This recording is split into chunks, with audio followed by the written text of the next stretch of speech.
ખેડા લોકસભા સાંસદ ખેલ સ્પર્ધા 2025નો શુભારંભ થઈ રહ્યો છે.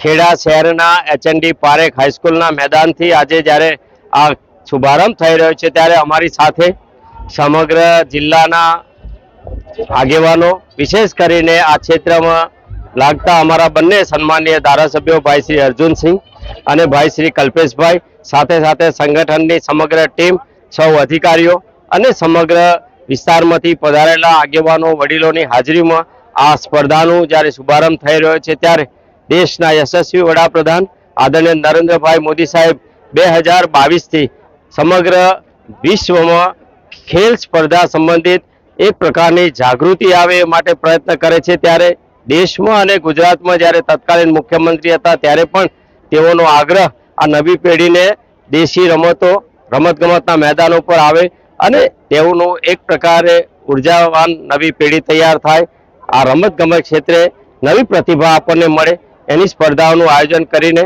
સાંસદોને પણ એક આગ્રહ કર્યો કે પોતાના મત વિસ્તારમાં આવી સ્પર્ધાઓનું આયોજન કરે. 2022થી જ આપણે આ સ્પર્ધાનું આયોજન કર્યું. મને કહેતા આનંદ થાય, ભાઈ શ્રી મનોજભાઈ ત્રિવેદી અને એમની ટીમે એક સમયે માંડ 4500 એટલે કે 4500 વિદ્યાર્થીઓ ભાગ લેતા હતા. આજે એના પ્રારંભે 35000થી પણ વધુ ખેલાડીઓનું રજીસ્ટ્રેશન થયું છે. એ બતાવે છે કે હવે આ સ્પર્ધા ખૂબ જાણીતી બની છે. સાથે સાથે દેશમાં આ પ્રકારની સ્પર્ધાઓ અન્ય સાંસદો કરીને નવી પેઢીને એક સંપર્કમાં આવે, નવી પેઢીમાં આ રમતગમત ક્ષેત્રના કૌશલ્યોનો વિકાસ થાય અને નવી પેઢી દેશના વિકાસમાં ફાળો આપે, એ હેતુથી જ્યારે આ આયોજન થઈ રહ્યું છે. આજનું આ સુંદર આયોજન કરવા બદલ અને મને કહેતા આનંદ થાય કે હવે એક પ્રકારનું સ્ટ્રક્ચરલ ખેલાડીઓ માટેનું ખેલ માટેનું એક પ્રકારનું ખેડા લોકસભામાં કાયમી વ્યવસ્થા ઊભી થઈ છે.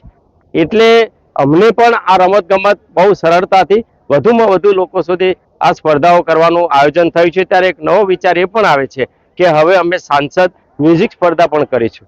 સાંસદો પોતાના મત વિસ્તારમાં સંગીત સ્પર્ધા કરે, મ્યુઝિક સ્પર્ધા કરે, નૃત્ય સ્પર્ધા કરે અને નવી પેઢીના જનસંપર્કના આ હેતુ સાથે નવી પેઢીને નવી તક મળે એ હેતુથી આ આયોજન થયું છે. આજનું આ ભવ્ય સમારંભનું તમે ઓપનિંગ જોઈ રહ્યા છો ત્યારે મને વિશ્વાસ છે કે આવનારા 25 ડિસેમ્બરે જ્યારે આનું સમાપન કરીશું ત્યારે આટલા જ અતિ ઉત્સાહમાં, અતિ વિશેષ ઉત્સાહમાં અમે સાથે મળીને દેશના યશસ્વી પ્રધાનમંત્રીનો આભાર પણ પ્રગટ કરીશું. દેશમાં આપણે જાણીએ છીએ કે જે પ્રકારે વાતાવરણ ખેલનું થયું છે ત્યારે ગુજરાત કોમનવેલ્થ માટે યજમાન થયું છે 2030માં. ગઈકાલે જ એની જાહેરાત થઈ. લાડીલા મુખ્યમંત્રી, યશસ્વી મુખ્યમંત્રી આદરણીય ભૂપેન્દ્રભાઈ પટેલ સાહેબની સરકારને અભિનંદન આપીએ છીએ કે જ્યારે ગુજરાત આ કોમનવેલ્થના નું હબ બન્યું છે, એક પ્રકારે યજમાન બન્યું છે, ત્યારે સમગ્ર ગુજરાતીઓ માટે એક અનેરો ગૌરવની ક્ષણ છે. અને ખેડા લોકસભાના સૌ પ્રતિસ્પર્ધીઓ પણ આવનારા વખતમાં કોમનવેલ્થ જે 2030માં થવાનો છે ત્યારે આવનારા 5 વર્ષમાં આ ખેલાડીઓને પણ યોગ્ય તક મળે એવું વાતાવરણ પૂરું કરવાની અમે નૈતિક જવાબદારી પણ સ્વીકારીએ છીએ. અમે ખૂબ સારી સ્પર્ધાઓ અહીંયા યોજાય, 8 સ્પર્ધાઓ થઈ રહી છે. આ વિશેષ સ્પર્ધાઓ છે, ખાસ કરીને ઘણા સમયથી આપણે આ રમતોથી દૂર છે એવી રમતો અહીંયા રમવામાં આવી રહી છે. કઈ કઈ રમતો છે? અમે સ્કેટિંગ, ગોળાફેંક, કબડ્ડી, વોલીબોલ આ બધી તો સામાન્ય છે, પણ એથી વિશેષ કોથળા દોડ છે, લીંબુ દોડ છે, એવી પરંપરાગત રમતોનો પણ સમાવેશ કર્યો છે. કેટલા ખેલાડીઓએ ભાગ લીધો? અત્યાર સુધીમાં 35000થી ખેલાડીઓનું રજીસ્ટ્રેશન થયું છે.